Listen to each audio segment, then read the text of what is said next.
हे guys, आज हम decode करने वाले हैं 1111 पोर्टल के मैसेज को।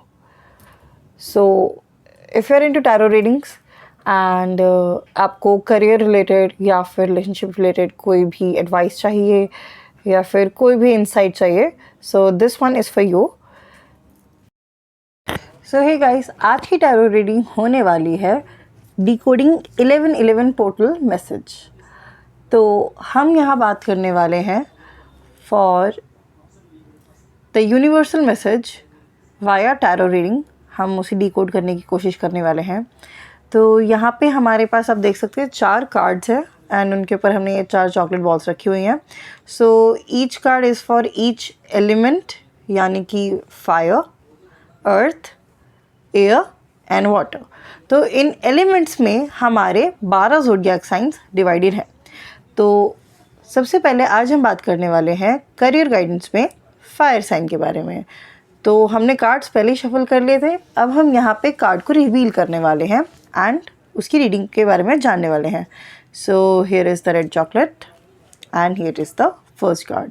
Okay, so this card you can see it is the fool card. अगर आप बहुत ध्यान से इसे देखो तो सो ये कार्ड जो है वो बेसिकली नई शुरुआत के बारे में इंडिकेट करता है। It talks about something new is coming, some change is coming, ये उसके बारे में डिनोट करता है। जैसे कि अगर आप बहुत ध्यान से देखो तो as a person on a cliff, आधा रास्ता है आधा नहीं है, अनसर्टेनिटी है एंड ये बात करता है सडन चेंजेस के बारे में। कई बारी एंड क्योंकि ये करियर रीडिंग की हम बात करें तो करियर रीडिंग में हमारे पास ये कार्ड आया है, तो दिस सिग्निफाइज कि आपके करियर से रिलेटेड कोई सडन चेंज आ सकता है, कोई एस्पेक्ट में कोई भी आप सडन चेंज फील कर सकते हैं या फिर देख सकते हैं। एंड मे बी ये इस वक्त हो रहा हो और मे बी आने वाले दिनों में आपके साथ ऐसा हो सकता है। एंड फूल कार्ड जो है ये बेसिकली इस पूरे टैरो कार्ड यानी कि इन पूरे 78 कार्ड्स में से सबसे पहला कार्ड इसे हम कंसीडर करते हैं। ये एक मेजर आर्काना का कार्ड है एंड ये कार्ड जो है ये सिग्निफाई करता है एक जर्नी को, एक नए चेंज को। एंड अगर आप जैसे कि कोई नई स्किल सीखना चाहते हैं तो this is the correct time for you. अगर आप कोई नया चीज़ ट्राई करना चाहते हैं या फिर there is something new which is on your mind, आप सोच रहे हैं उस बारे में, तो this is the time to go for it. Okay, so अब हम आगे रीडिंग में बात करने वाले हैं फॉर अर्थ एलिमेंट। तो अर्थ एलिमेंट के लिए मैंने यहाँ पे यूज़ किया है brown chocolate, you can C. And इस तो अब हम आगे बात करने वाले रीडिंग में फॉर अर्थ एलिमेंट, इसके लिए मैंने ब्राउन चॉकलेट यूज़ की है, यू कैन सी। तो अर्थ एलिमेंट जो है बेसिकली इसमें 3 ज़ोडिएक साइंस फॉल करते हैं, बीइंग टॉरस, उसके बाद में है हमारे पास Virgo and then is Capricorn. तो अब इस कार्ड का अगर हम साइन देखें तो which is queen of wands, ये रिप्रेजेंट करता है फेमिनिन एनर्जी को। साथ ही साथ it talks about independence, it talks about adventure, ये एडवेंचर के बारे में काफ़ी अच्छे से डिनोट करता है, दिखाता है। It talks about growth because you can see it's a sunflower, तो it also talks about that. ये इंटरनल ग्रोथ के बारे में भी काफ़ी इंडिकेट करता है, एज वेल एज ये चैलेंजेस, मतलब people who are falling under these zodiac signs, इन्हें में भी चैलेंजेस काफ़ी ज़्यादा पसंद हो and maybe they are looking for something new और a new challenges coming for them. यहाँ पे हम उसको भी समझ सकते हैं। It talks about intuition, inner intuition के बारे में भी यहाँ पे बातचीत होती है। And this card belongs to the suit of wands. तो वॉन्ड्स जो है उसे हम कंसिडर करते हैं फॉर क्रिएटिविटी, तो ये क्रिएशन के बारे में काफ़ी अच्छे से बात करता है। सो अब हम रीडिंग में आगे बात करने वाले हैं for the career guidance of air element. तो एयर एलिमेंट में हमारे 3 ज़ोडिएक साइंस फॉल करते हैं, being Gemini, Libra and Aquarius. तो इसके लिए मैंने यहाँ पे ये ब्लैक और में भी डार्क चॉकलेट मैंने यूज़ किया है। सो इनके लिए कार्ड है the hanged man. Now this card confuses a lot of people. कई बारी लोगों को लगता है कि ये उल्टा रखा है, ये शायद सीधा ऐसे होगा, बट नहीं, this is the exact upright position for this card. ये रिवर्स में नहीं है, ये बिल्कुल सही है, यहाँ पे इसकी पोजीशन अपराइट आई है. So this indicates to take a pause, थोड़ी देर रुक कर वेट करने के लिए, या फिर अगर आप सडनली कुछ पाना चाहते हैं एंड आप बहुत कोशिश कर रहे हो उसके पीछे and it is not working out for you, तो maybe it is telling you, it is hinting you कि उसे परस्यू करने के बजाय let time do the work.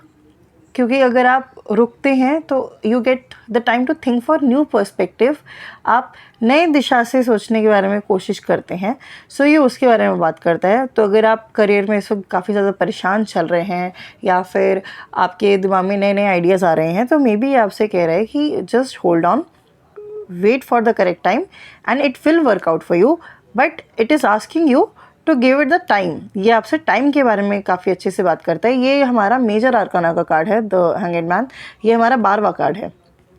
So now moving on to the 4th element section which is water. इसके लिए मैंने golden use किया था by the way. So okay, now this card, अगर आप इसे बहुत ध्यान से देखो, it is a very beautiful card. अगर आप बहुत ध्यान से देखो, दिस इज़ 9 ऑफ पेंटाकल्स, इसे हम 9 ऑफ कॉइन्स भी कहते हैं. एंड ये जो है ये बात करता है हमारे फाइनेंसेस के बारे में एंड उसके कंट्रोल के बारे में, that now you are the one who is having all the control. And ये सेल्फ डिसिप्लिन के बारे में बात करता है, बिकॉज अगर आपके पास सब कुछ है लेकिन अगर डिसिप्लिन नहीं है तो आप उन चीज़ों को एंजॉय नहीं कर पाते हैं. सो ये बात करता है कंट्रोल के बारे में. अगर आप ध्यान से देखो तो it's a very luxurious card, richness के बारे में ये दिखाता है. So it is a very very very nice card अगर मैं कहूँ तो, in my personal opinion. So this is maybe it's actually indicating कि हाँ good time or maybe the right time you are having, like current time, ये आपका अच्छा या फिर आने वाला time could be good for you. So this was the career reading for today. Hope to see you in the next one. Stay tuned and take care. तो अब हम आगे बात करने वाले हैं for the love guidance or love reading for each element in the same way. Cards shuffle once again करे गए हैं and अब हमने draw करे हैं 4 cards representing the 4 elements: fire, earth, air and water. So going ahead for fire 1, you can see the red one.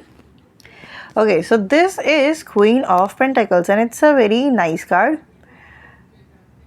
It's a very beautiful one. You can see it shows about maternity, it shows about care, prestige दिखाता है. So maybe it's a hint towards having a very nice period or like a blossoming period in your love and relationship, जिसके बारे में बात करता है. And it also can show कि if you were having any sort of financial issues, तो maybe वो भी resolve हो जाए. And maybe financial reason की वजह से यू गाइज लाइक अगर आप लोगों के बीच में कोई भी अनबन हो रही हो तो it also talks about it कि हाँ that can be resolve now, like it's high time कि अब वो ठीक हो जाएगा. It hints about that. So now moving ahead with the earth element, we are going to talk. Okay, so now this is Ace of Pentacles. I know this might seem कि career related चल रहा है, but trust me, मैंने love related किया था. And here it is Ace of Pentacles. So Ace of Pentacles talks about new beginnings. तो कहीं ना कहीं एक नई शुरुआत के बारे में ये एक हिंट करता है. And it talks about एक divine energy या फिर एक इनर कॉलिंग के बारे में भी ये बात करता है, ये दिखाता है. एंड इट टॉक्स अबाउट कि नई शुरुआत जो है वो कहीं ना कहीं आपके लिए लाइंड अप है. And it's going to be a full one because you can say it's like green tree. यहाँ पे अगर आप बहुत ध्यान से देखो तो it talks about the good aspects of life, ये उसके बारे में भी हिंट करता है. So now moving on to the next element, which is air. So let's see what do we have for air. The chocolate, dark chocolate one, I guess. So yes, so this is a very beautiful card, it shows union and ये है 4 of wands. तो ये card अगर आप बहुत ध्यान से देखो तो मे बी अगर इन साइंस में अगर कोई भी है who were having any sort of marriage related issues or maybe they wanted to know कि शादी अभी है या नहीं है, तो it signifies that कि yes, marriage is there for you and the good time is ahead. Companionship, it is there, trust is there, faith is there, it talks about that. The 4 pillars of life, ये उनके बारे में बात करता है. Union basically. So now moving ahead with the 4th one, which is water element. I don't know why I'm having the cold one, but fine. So this is again a very beautiful one. It's more like कि एक war से या फिर you no घर वापसी type का, home coming वाला. तो मे भी ऐसा हो सकता है कि बीच में you are feeling that off कि नहीं हो रहा है या फिर नहीं मन, या फिर you know the feelings were not present. So it signifies कि नहीं वो यही हैं या फिर you know they are coming back for that person. So it shows you that as well. So these were my insights for 11/11 decoding the message. I hope you enjoyed it well and take care and follow us or subscribe us for more tarological insights, astrological insights and related to Reiki healing crystals and everything. So we are waiting to see you in the next one. Thank you.